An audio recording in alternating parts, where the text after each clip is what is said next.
one. Hi, everybody. Sorry, it's been a long day. It is January 12th. Welcome back to another episode of the Conspiracy Keepers.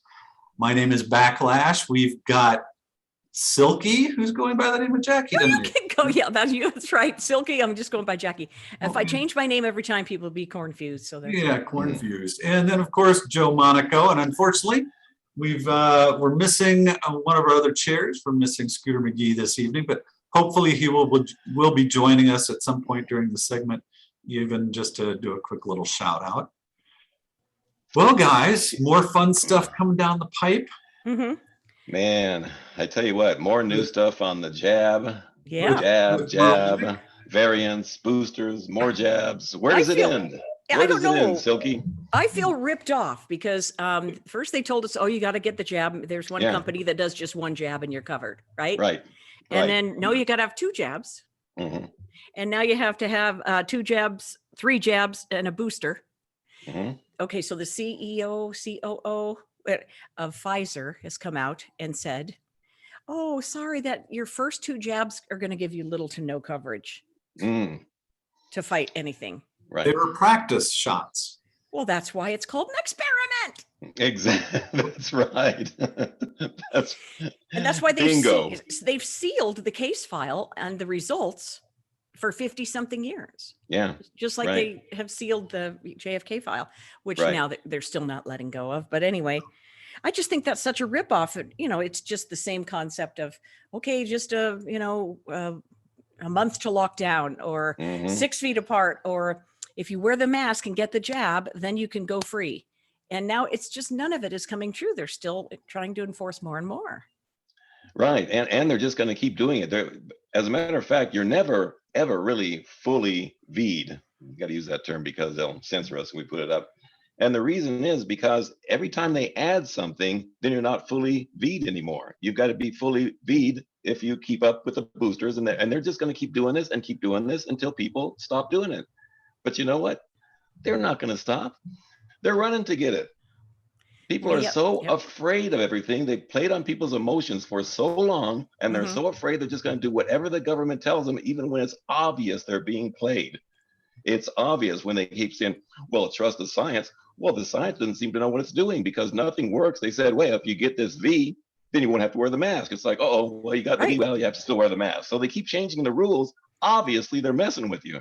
Well, it's to make money. And if a CEO of a company is making this announcement, and then that's going to go directly to Fauci, and Fauci will go directly to the president will go to us. And so we are helping make the money. And it's so frustrating. It is. Because what a ripoff. I already got my 2 shots. Why do I have to now wait for you to come up with one for each variant? That was the case. Remember with the flu shot every year. Well, it doesn't cover everything, but it might help. So get it. Right. And now here we are with them mandating it for employment. I applied for a gig, Joe, and they said you got to have boom, 2 shots to get in the studio door. That's ridiculous. My goodness. Can I jump in on the flu shot stuff? Oh, sorry. Go ahead. No. Here comes the voice of reason. Papa Backlash. No, it's not. I wouldn't say voice of reason. It's just, for years. I mean, I would never get the flu shot. I'm like, screw that. Not going to do it. Not going to do it. Not going to do it. Every year, with like clockwork, I would get the flu, and I would get it bad. I mean, bad. Knock me on my butt for at least a week. Then, unfortunately, I had parents getting old. One passed away. Other parent moved close. I wanted to make sure my parent was safe with me around. They always got their flu shot. Like, fine. So I finally started doing this about 4 years ago. And I'm not kidding, I do it as an ounce of prevention, because when I do get it now, I am nowhere near, it's like a day or 2 and I'm back to work or back to doing whatever. But before, I would get flu, go right into a sinus infection because of allergies and everything else. So I'm not going to say voice of reason. I'm doing it as a preventative on that aspect. I know. And that's what they tell us. You know what I mean? But there's Yeah. also, there's other things to consider, as far as each and every person needs to take into consideration their own health situation. Half of America is walking around, and I'm not saying you, Backlash, with diabetes, untreated diabetes. And what is diabetes? It is inflammation so that the two hormones can't do their jobs. Okay. So your pancreas can't squeeze out the right amount of stuff because you're putting in something that establishes a stress response in your body, essentially. And nobody educates us this way. You know what I mean? And then you have smokers. I know that is Scooter, so when he comes on here, I mean, that's a morbidity. That's a comorbidity. That's what they're talking about when you get sick with COVID or when you get sick with anything else, so that if half people have diabetes undiagnosed, some people have other blockages that could turn into cancer later in life. I mean, this is my speech. So each person is an individual. And I think we need to teach people overall how to take better care of themselves. Right. And the other thing that I want to add that's different from this one is before, if you got your flu shot, okay, you got your flu shot, it was everybody's choice, and that's fine. Right. This thing is very different because before it was never politicized. It was never, okay, you get the flu shot or you can't work, or you get the flu shot or you get fired. Or it separates you from your family. This is a completely different animal, what we're dealing with right now, than we've ever dealt with before. So people say, well, what about polio? Well, once again, polio and all those other things where they were not politicized. You were not forced to take a polio shot. You didn't get threatened to lose your job if you didn't get a polio shot. This is different. Once it gets politicized, there's some other agenda going on. And that's what we've been seeing for nearly 2 years now. Yeah, didn't you get a polio shot when you were little? Because again, we were talking. Yeah, I got something. I'm not sure what it was, but yeah, I think when we were little, we were all vaccinated with something. Yeah, probably. And I believe that was mandated back in the day. I mean, the only reason I know that is my mom did have polio. Feet bent back, strapped to the bed until they came up with the vaccine. So, I mean, I see where that particular one was mandated back in the day, and I think it still is now.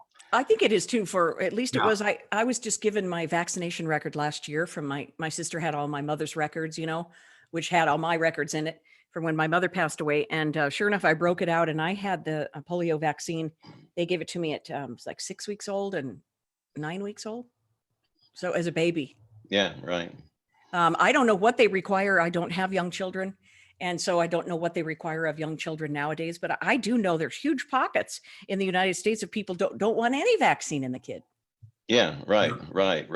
And a mandate is really different legally than a law. Basically, a mandate is isn't a law. Yeah, right. That's what I mean. Right. It's not a law. People think it is. A mandate is basically just a strong suggestion, but they can't make you do anything with a mandate. So even if they were when we were kids, if they were mandated, it still wasn't a law.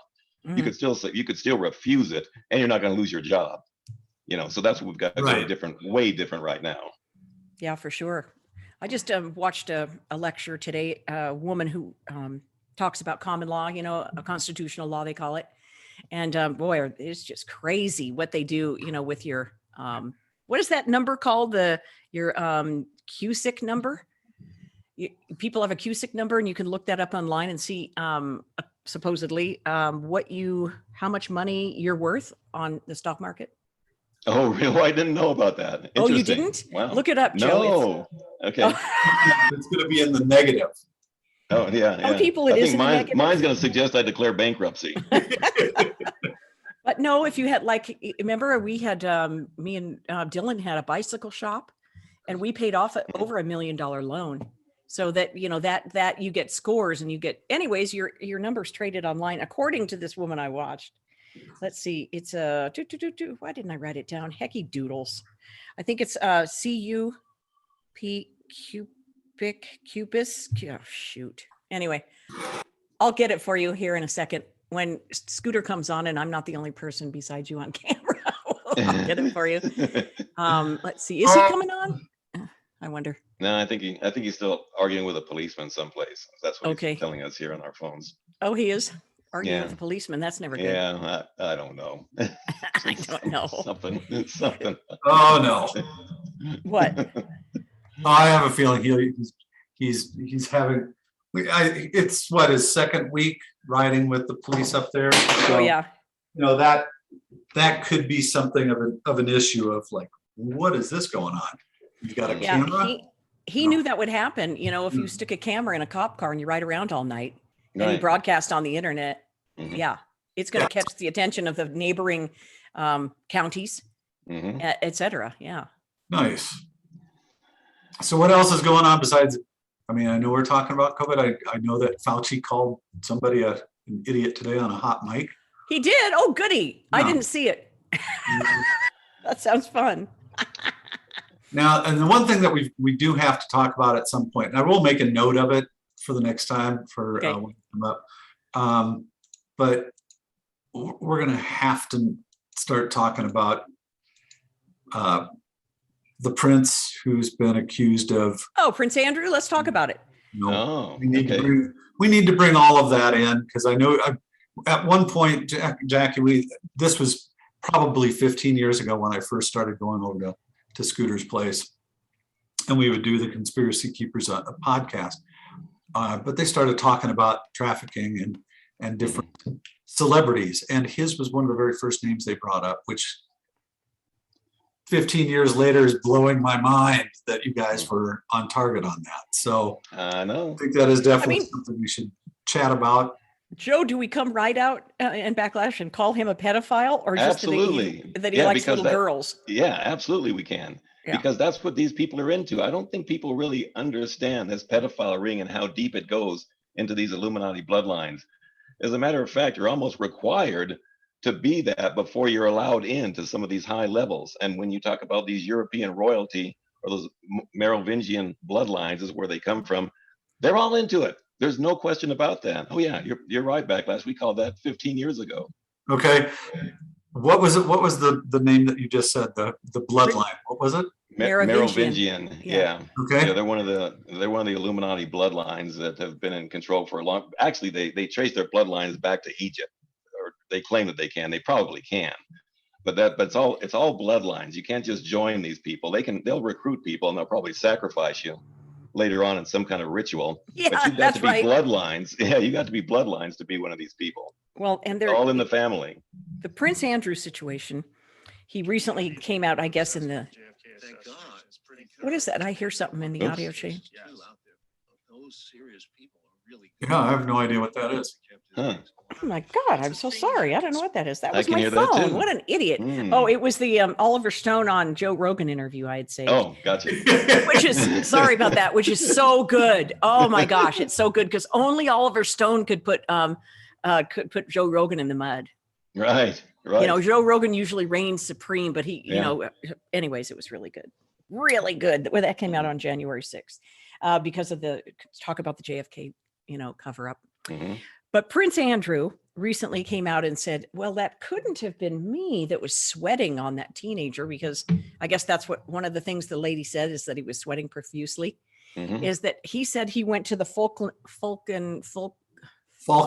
Islands and fought in the war. And because of PTSD, he was unable to sweat.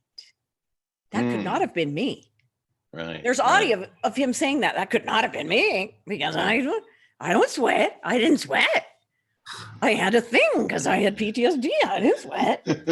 I find that so hysterically funny. Right? It's ridiculous. And he's well, they're never going to be able to prosecute him. He's a member of the royal family. Right. Yeah, that's right. I mean, these people really are above the law, unless they choose you to sacrifice or what. Because if you understand, the whole world is run with the people up at the top, the elite. It's all run on blackmail. And these people, the way that they're kept in line is they will expose them if they do something that is not to the liking of their higher ups, of their controllers. That's what happened to Bill Cosby, because this was nothing new. They had known he'd been doing this since the 1960s, but he did something to piss somebody off and they went and exposed it. It's not like they just found out. So that's how they keep these people in line, because they've all got dirt on each other. Oh, I've got a little, just because it's been a reoccurring theme tonight. Prior to us going on the show, we were talking about age and how Joe is slowly but surely falling apart, and I'm close in second. But when you bring up Cosby, that he's been doing it, for all these years. Number one, I actually know one of his accusers. I do too. Oh my gosh, you're kidding. I didn't Oh, know that, no, I do guys. too. I do too. Friend of Yeah. mine. Hmm. And I definitely believe her. But I hadn't known it until this came out. But do you think they had this come out because of his age? And that way, if you start losing a marble or two and you start spouting things off and going, oh yeah, and blah, blah, blah, and oh, so-and-so, well, let's put him away for a number of years to keep him quiet. And then we can say, I don't know what happened to him in there. His, confinement in a cell probably screwed up his mind. He has no recollection of what's really reality. Sorry. Hmm. I mean, would that be something they would do as well? It could be. It's really hard to figure out why they would do it and what he did. But yeah, it's something along the lines of he did something he wasn't supposed to do. He violated some kind of code that he wasn't supposed to. So they're going to ruin him. I mean, that's kind of how these people Maybe think. he grabbed a conscience. Yeah, well, and that's why they let him out, because the way the world really works is when they put you away, and whatever he needed to do to make amends to these people that he pissed off, he did apparently in prison. So they said, okay, you can go. Now so that's how it really works. It wasn't some kind of technicality, is what they're telling us. No, it was this is all big games among the elite players in the game. That's what this whole game is. Man. I know, isn't it? That's kind of depressing. So sick. It is so depressing sometimes. Right. One of those shows that we did, I left the broadcast thing, and I was like sitting in the corner going, God, this is so depressing. I know it is. It is. Especially when you're talking about the childhood abuse and how they're trying to make it sound normal. Well, it's just a sexual preference to be attracted to children. No, it is not. It is a criminal behavior. Yeah. It's just like if you, my sister and I were talking about this, animal abuse. Like in the state of Colorado, for example, and I think many others now, it is a felony to abuse animals. Mm-hmm. Okay. Now, if you're going to beat up an animal, you're going to hang a dog in somebody's backyard or harm an animal in any way, a domesticated animal. I mean, I'm not talking about hunting. I'm talking about domesticated animals. Then you have potential to hurt people too. Sure. Oh yeah, absolutely. And you know what I mean? And oh my goodness sakes, what a mess that is. To try to decriminalize that by normalizing, it's a sexual preference. No, it is not a sexual preference. But I also feel that way about men and women. I don't think the person who was, who won Jeopardy, not that men or women are smarter, but I just think that the first woman to win all this money on Jeopardy, or the swimmer or the tennis player or anybody else who's transgendered and trying to identify with the new sex. Right.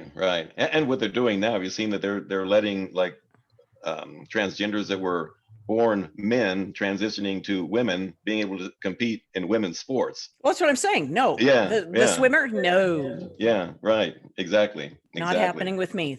Not happening with me. I just don't think it's very nice. I don't think I hate to say it's not natural. It's not godly, but for crying out loud. It isn't natural. And it's not godly. There's no question about it. There's no way around it. It isn't natural. And I don't know how people are okay with this. I don't know either. And I'm really that's sorry where we about lose that demographic. I know. I'm sorry. But, I know gay people a lot, and great if you want to have sex with whoever you want to have sex with. Sure. But to trade your genitalia, it's just not normal. It is not normal. We shouldn't normalize it. That's my point. Yeah, I totally agree with that. And plus, even if you go through the surgery and the hormone replacement or whatever, your DNA still says you're male. I know. Or your DNA still says you're female. That'll never change. It doesn't matter what kind of surgery they do or what kind of hormones they give you. You're still a dude. You're still a woman from birth. You can't change it. Your DNA says you can't change it. It's permanently coded. Yeah. There was, oh my gosh, were we talking about dating? No, I was talking to somebody else about dating. But I don't know when I was dating. Anyway, 12, 13 years ago on the dating apps. And a woman who was transitioning to a man wanted to date me. I didn't know that he was a she, until it kind of got down to the brass tacks. And it's like, well, what equipment do you own? So I'm not surprised on the, on the day I pick up the vehicle, does it have air conditioning or not have air conditioning, Yeah. or whatever. How many horsepower are we talking about? I don't want to get fooled. And Right. she was like, well, why does that offend you? Well, cause I thought you were a man. Mhm. It's just, it's Yeah. not normal. I don't think people should pose as the opposite sex when they're on dating sites and stuff. I'm sorry if people are offended by that. I can't help it. That's the way I feel. And I Yeah, think well, a lot of people agree with me. I absolutely do. I mean, there's no question that is deceitful.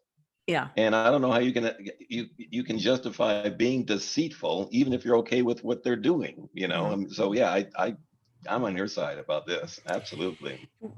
What Trinidad, Colorado, where it's a big business to have sexual reassignment surgery. Yeah. Right. Right. Some of these people don't recover emotionally Mm-hmm. and Mm-hmm. sometimes physically when it goes Mm-hmm. wrong. And those people live on the streets as junkies in Trinidad. It's well-known subject matter, done on public radio, TV shows about it. I mean, especially like 20 years ago. Mm-hmm. Yeah. Big attention to that subject, but it still goes on. I mean, it's a really sad state of affairs for the person who doesn't survive that. I mean, just as a person and a human being, male or female, it's just bad. Yeah. And what's interesting is there's like a whole manual on transitioning from one sex to the other. And it's been around for a long time. I'm kind of surprised about this because it seems like it just kind of cropped up recently. It's only been popular, relatively recently. We didn't see this 30 or 40 years ago. But like with the men, it's standard procedure to remove the bottom rib to give him that hourglass figure. I mean, it's just like this is part of the manual. I'm like going, oh my God, I didn't realize that this was like a science that's been going on for a long time. And these are like standard procedures. We had a cross dresser on our street when I was a kid. Yeah. And we called him Tarzan, the poor man. His name was Ken Pickering, but he dressed like a woman right around the neighborhood in, cross-dressing with women's outfits and his little bicycle and flowers and, and anyway, he was just harassed like crazy. And this was in the 60s. Wow. Yeah. No, I'm not Right. saying that he was, trying to transition to be a woman, but he was, a cross-dresser. I guess there's so much terminology I don't know. I don't know what tranny means. Is Yeah, that I know. somebody Yeah, just I know. acts? I just Yeah. don't know the definitions. Yeah. Yeah. Sorry. Yeah. Oh my, yeah. Oh my goodness. Yeah, I mean, it blows my mind, but I absolutely see what you're saying. It's just like I don't know how people can be okay with this kind of deception. If you don't know what's going on and they're presenting themselves as something, I mean, that's something bigger than the issue that they're trying to protect in the first place. This is deception. Mm-hmm. Well, yeah, just like the childhood rape, it's a deception. Yeah, yeah. Just like the corporations trying to run our health system. Mm-hmm. Trying to tell us how to handle our endocrinology and our immunology.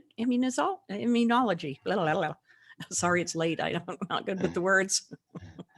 And yeah, no, you're exactly right. And all the governments in the past who have, all the tyrants, all the tyranny has come under the guise of keeping people safe. That means they haven't changed their tactics.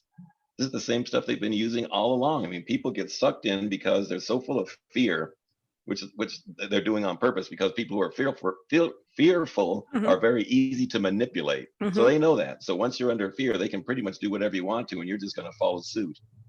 That is true. And yeah.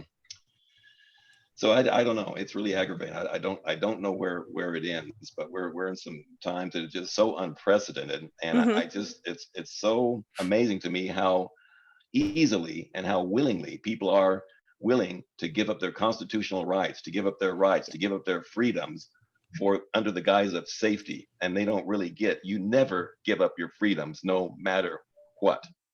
That's what that's what people died for. Well, it gets this country. Yeah, it gets turned around on the person who says, I don't want to do that. Oh, well, now Yes. I'm a threat to you, or you're a Right. threat to me. And now people were threatening each other. And that's a very low vibrational state to be in. And that's the state of chaos, when you're in fear. Yes. Yeah, you're exactly right. It's just like people who watch the news over and over. I mean, that's why the Yeah. news is doing that. First thing they report on is coronavirus, unless there's, a football player that runs over a bunch of people in his speeding Corvette. That would lead. That's a big enough story to lead. Or the Broncos coach getting fired. That would lead. But otherwise, it's all coronavirus, and it's a very low vibrational state to be in that fear. Yeah, and a lot of these news shows, a lot of these, I mean, you'll see before the show even begins, brought to you by Pfizer. It's Mhm. like, oh yeah, I'm sure we're going to get some really unedited truth going on here. Yep. Well, And that's I guess I get so frustrated because I don't know why people can't see this. Don't they understand that these drug companies are making billions of dollars from them? Don't they understand they're making billions of dollars every time they come up with a new booster or a new jab and you're being played? I mean, doesn't that kind of, it seems like it should resonate with people. It's like, wait a minute, there's a conflict of interest going on here, but it Mhm. doesn't seem to, because like you were saying, once people are afraid, they just don't think anymore. They don't critically think. They don't think logically anymore. They're just No. taken over by fear, and it's an emotional thing now. It's not a logical thing. Hmm. On And- that topic, Yes. both of you have been radio, television hosts for years. Mhm. And you've seen the backside. You've seen the, behind the curtain is what I would say.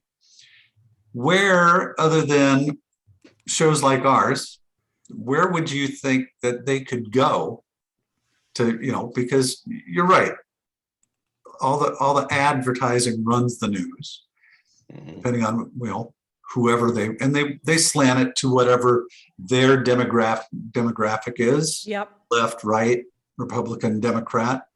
Look at Fox, look at CNN. So where would you go that you would think would be unbiased? Is there something like that? Unbiased. I don't know. Or, just like, I know he was probably part of the system, but I remember growing up and Walter Cronkite would come out and he would just read the news. He wouldn't go, and that's the news. And here's my thoughts on why he's such a dipstick. He's not interjecting. I mean, just something where people can actually. Well, that was a different time when you were a news presenter and you're presenting the news. You weren't presenting opinion. And now, whether you turn on NBC or whatever, they all have an opinion. You can see it on their face. Yeah. But today, I don't know what the case is. I feel like it's point counterpoint. And there's a lot of great alternative journalists out there in the world, like James Corbett on the Corbett Report. He has been for 12, 15 years gathering information about what's really going on with medical things or with history or with he's a fabulous reporter, you guys. He's a great journalist, and he's pretty, he's straight. He doesn't giggle around and he doesn't use incendiary language and stuff. He's very good. It's called the Corbett Report, corbettreport.com. I think he's a really great resource. Well, and for anybody that's listening to these podcasts or watching them, send us an email. I'd love to be able to add a little bit more, I mean, I know when Scooter's on and you guys send me to start digging some stuff up, I really enjoy it. I mean, but again, I'm going to look at it more objectively than, oh my gosh, some of the stuff you guys throw at me. That's why I don't show the picture. You walked out of here the other day going, oh my God, this was so deep. I'm sitting back here almost weeping. Certain things that you guys talk about, and I'm like, it's scaring the crap out of me. I don't think people, we're already in fear enough. They don't want to see the fear on my face. Right. But well, it's you're suffering from cognitive dissonance is what you're suffering from, and it does turn into then you have to go through all the levels of grief and all that stuff, because once you find out, try the James Corbett has done, besides a weekly he got kicked off of YouTube, like millions and millions of viewers, but anyways, he does documentaries, and he's just finished one, an addition to his World War I documentary. World War I. You want to know what the corruption was behind the World War behind World War I and the initiative between, Germany and the whole thing? Watch that at thecorbettreport.com. You want to talk about weeping into your Wheaties, dude. Whoa. Corbett, B-I-T? No, Corbett, C-O-R-B-E-T-T, Corbett. Corbett Report. Okay. He's really good. And he's, he's just a straight white guy. He's pretty good. I'm usually wired until 1 anyway, so I might put the earbuds in and watch something like that. Well, you should. Yeah, he's very good. Unfortunately, we are at the end of our time. Okay. Guys, I'm really, really sorry. I do know I've taken a lot of notes that we are going to get into the bloodlines one of these times. Okay, great. Okay. I mean, if people are just joining us, Jackie Silky, whatever. As we revisit some of these, we've got to bring people back into why we started this, Sure. Okay. why you and Scooter started this. And I was stupid enough to say, sure. Didn't know what you were getting into, did you? Yeah. Hey, Scooter would say, here, it's going to be fun. I don't know. So one of you might need to give Scooter a call on the way on his way back, but talk with each other. Let me know. I am out of town until Monday. I've got lights up until Monday, but I'll be back in the office Tuesday. We could do it 3 o'clock or whatever. Joe, let us know what your schedule is. Okay. Silky, same with you. But All right. I appreciate you two joining us. Thank you again for another great episode. Very Thank you. interesting episode of the Conspiracy Keepers. Thanks, guys. Thanks. Mhm. Thanks, Joe. Bye. Thanks, Backlash.